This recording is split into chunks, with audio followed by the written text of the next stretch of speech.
Hello everyone, this is Jason from Primetime Aquatics, and today we are at Custom Aquariums, Custom Cages, and Serenity, right? And so we're on scene. This is Mark. Mark's going to take us all around the factory, show us how they build the cages and the tanks and the stands and everything else. A lot of cool stuff here, so stay tuned. All right, so I wanted to give you a quick overview of when you walk into Custom Aquariums. They've got a really nice display going on here, both with lizards and birds, and we've got some fish stuff. There's Kasha from Creative Pet Keeping. She's going to be doing some stuff on her channel. So this is that tank on the ground. That is a tank that's getting ready to be shipped out. I still want one of those for my Maltese. This is the large display they have in the center. Nice looking discus, nice looking tank, real plants, got the wood structures in the center.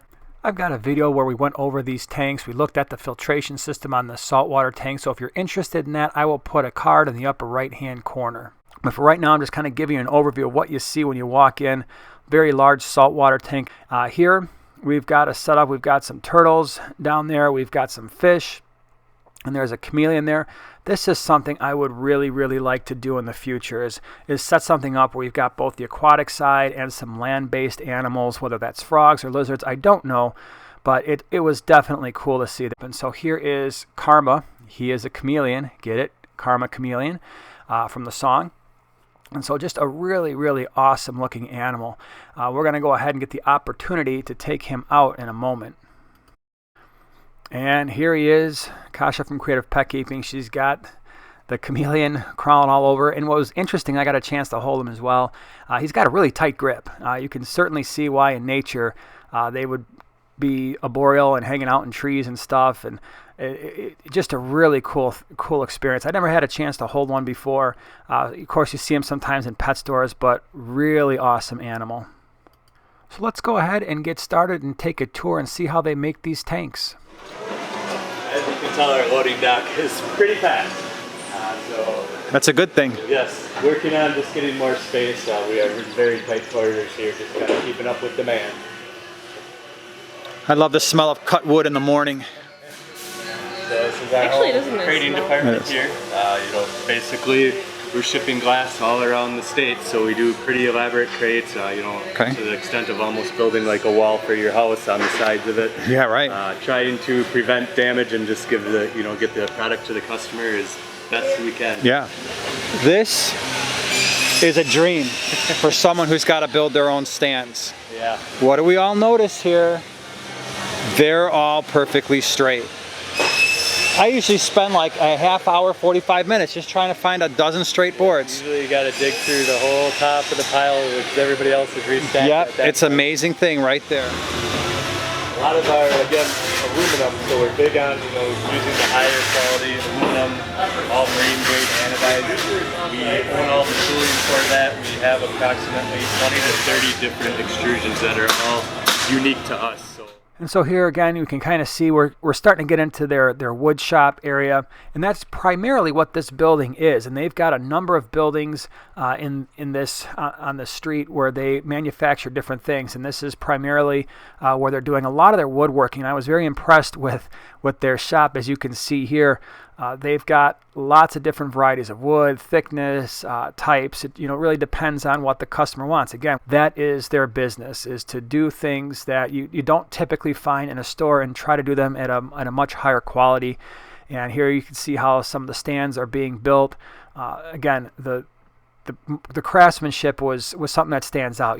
The entire time I was at Custom Aquariums, I'm comparing this, at least in my mind, to what you would find at a typical pet store, right? And so I'm looking at the stands and the build quality compared to what you'd see if you went to a big box store or even a local fish store. And there is definitely a difference, right? And so when you're talking about, price comparisons and things like that, there's a difference. And the one thing that we have to keep in mind is, and something that was discussed quite a bit, is Custom Aquariums is filled with people who have to be problem solvers because they are constantly dealing with something unique. And that's not something you'd get if you go through a big manufacturer who's just kicking out 40 breeders, thousands at a time. Their tanks that they get are custom dimensions. People want, different, to be able to see things like, in one case, a customer wanted to be able to have people go underneath a tank.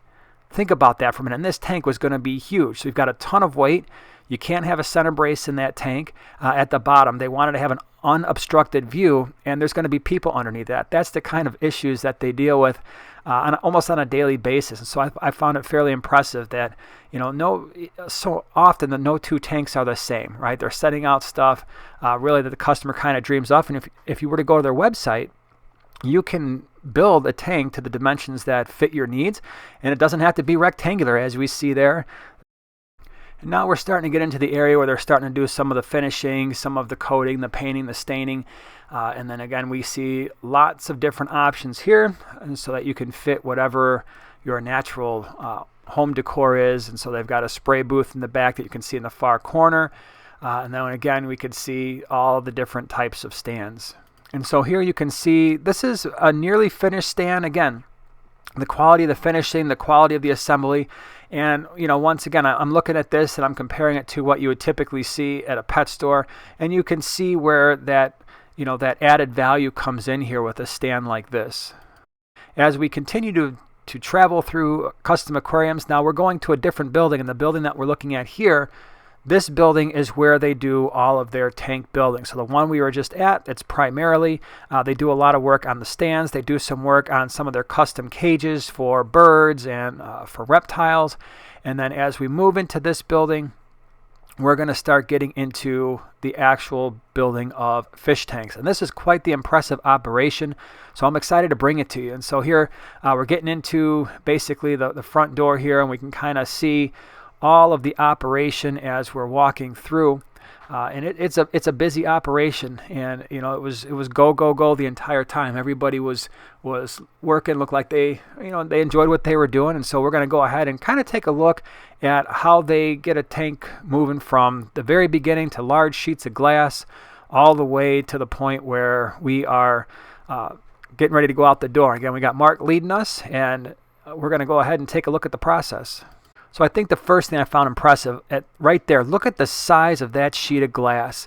It was absolutely enormous, and these pieces of glass can be 3/4 of an inch thick and weigh up to 800 or so pounds. And obviously step one is we've got to get that glass into manageable pieces, and you can see how the pieces of glass here have already been cut. And we're going to show you that process in a second, but basically that you've got the stuff on the left hand side and it kind of gets pushed out, and then this thing is on rollers. It rolls all the way forward towards us, and then we can lay that glass sort of flat on an air table, and that air table is going to allow us to cut the glass, or allow them to cut the glass into the sizes that are needed. So it's an automated operation. These are big, heavy sheets of glass. And so here I just wanted to kind of take you closer, give you a closer look at the glass. Again, up to 3/4 of an inch thick. They go as low as 3/8 of an inch, but a lot of it is thicker than that. You can see that glass is as thick as my finger, and this stuff is heavy. So it's definitely, these are very thick pieces of glass. So let's go ahead and take a look at how they get these things into the proper shape and the proper dimensions. All right, so here we've got a couple of people going ahead and placing a smaller sheet of glass on the table, and it makes it a little bit easier once that table is up and running. You can kind of move the sheets of glass. Again, this is heavy stuff, and you got to be really careful at this point. It can be really sharp, and so everything is computer generated and automated, and then they can take this machine here, and this machine will do its thing. As you can see here, this is a precision thing, right? I mean, if you've got a very large tank, the seams have to be perfect. You cannot have imperfections, otherwise you're going to have a seam blow. And when you're dealing with tanks that could be thousands of gallons, that could be obviously a huge problem. And so that machine just went ahead and cut that glass. And it, when you watch it, it doesn't really look like it's doing much. It just kind of ran across. There's no real noise or anything like that. And it's going to go ahead and then do the other dimensions as well. And so we can go ahead and see it make its cut once again. And again, it doesn't look like it's doing a whole lot. It's not some deafening noise or anything like that. It's actually quite amazing. I've never actually seen glass cut like this. And then worker comes in. And so it's a pretty interesting thing. And we can see here, apply a little bit of pressure, and these pieces are now separated. And I just thought that's really cool. Again, when those are first cut, they're pretty darn sharp, and so they're going to eventually have to take that those edges off a little bit, and we're going to see that next. So now that we've got the glass cut, you can see here we've got this machine that is going to go ahead and place it on that apparatus, and we can see here, again, these are heavy pieces of glass, so you really can't have people lifting these things constantly all day. It would take a lot of effort, so we've got the machines with the giant suction cups that are going to place it on this racking system, and then what that's going to do is it's going to take off those really sharp edges and give it a little bit of a bevel, smooth out the glass, make sure that we've got the proper surface so that later on when the pieces are being siliconed together, there are no issues with the sealing. So that's kind of what they're doing here, and it's not a super fast process. It's going to go through on this racking system at a relatively slow pace. All right, so here you can see what they're dealing with beforehand, and that is, this is a relatively sharp piece of glass, and we need to clean up those edges before the glass can go through further assembly. And after it goes through that machine, we can see here, now we've got a little bit of a bevel to the glass. As soon as the camera gets a little bit better focus, there we go.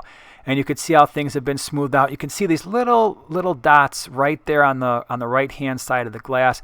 That's going to provide a little bit of separation so that when they do the silicone, the two heavy pieces of glass just don't push all the silicone out. So that's a really important step. But you can see here, now we've got an edge that's ready for assembly. All right, so we got those nice smooth edges before the tank is assembled. Glass needs to be cleaned up, right? We got to get all the oils off. Everything needs to be polished up so it goes through, and you can see the glass that is exiting the machine. What was really interesting is there was actually a piece of glass on this light wall, and I didn't even know the glass was there, right? It was that clear after it went through the cleaning process. And you can see here it's going through, and again, the point here is that all the oils and everything needs to be off this glass. We've got to make sure that things are sealing properly before they go ahead and silicone everything together. And if there's oils or any debris on the glass shavings, that's going to prevent a good seal. And so they're ensuring here that that doesn't happen, that there aren't things on the glass that aren't supposed to be there. Now, at this point, they're going to go ahead and do an inspection, make sure that there are no imperfections in the glass, no scratches, that the edges are the way they need to be for proper assembly. And this is an important part because this is one of the last steps before the tanks are actually assembled. And you can see here we got a piece of glass on the wall, and they're also putting the tape on because eventually we got to add the silicone, and they want to make sure that the silicone has nice straight edges and that it looks good when the tank is assembled. The last thing you want is uneven silicone on a display tank, and so they're starting to tape that up here as well. As you might imagine, when you've got large tanks, most of them are going to be drilled with overflows and returns, and this is a place where they do a lot of that drilling. They've got a number of drills set up for different sizes to kind of speed the process, so the drilling would be done there. And then again, we're getting an overview here. Now we're starting to get into the assembly area, where after that, all these other processes have been done. Now the siliconing of the walls and the bottom can be done here, and you can see they got a number of tanks that are being assembled when we were there. Lots of different sizes. I mean, probably the smallest one that I saw, if I were to guess, was somewhere in the 75-ish gallon range. A lot of these tanks are many hundreds of gallons, and I really like this one that we're looking at here. I really appreciated that one.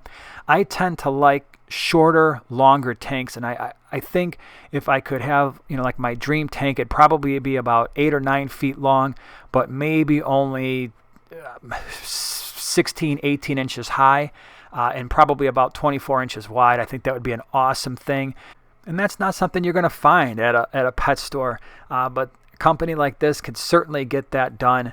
And again, it's really interesting to see the different sizes, how some people want taller tanks and have them be relatively shorter. Others, they're going with the longer, more narrow sort of tanks.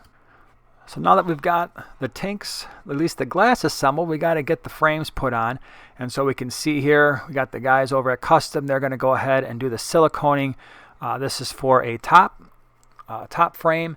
And these things, the center brace there is actually something that can be removed, which is really important for some of these larger custom tanks if you've got large pieces of driftwood or large rocks, and that's really important. And one of the problems even with the tanks that you buy at the big box stores is sometimes you've got 1 or 2 center braces in there, and all of a sudden your rocks and your wood, you've got a lot of work to do to try to fit those things in a tank. So it's nice when the tank is empty to be able to take that center brace off. Obviously, if you would forget to put that back on, that could be a heck of a problem. So here the guys are going to come on over and they're going to go ahead and assemble that top frame, as we can see here.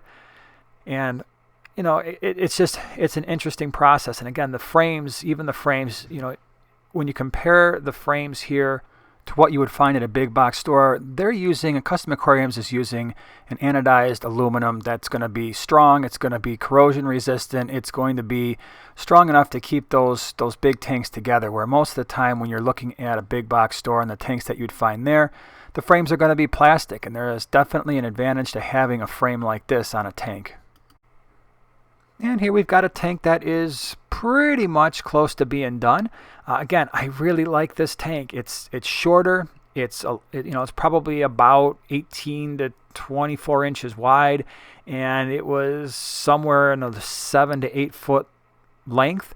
And it's just a really great dimension. Me being a cichlid person, that is a very useful size in my opinion. And so that was pretty interesting to see.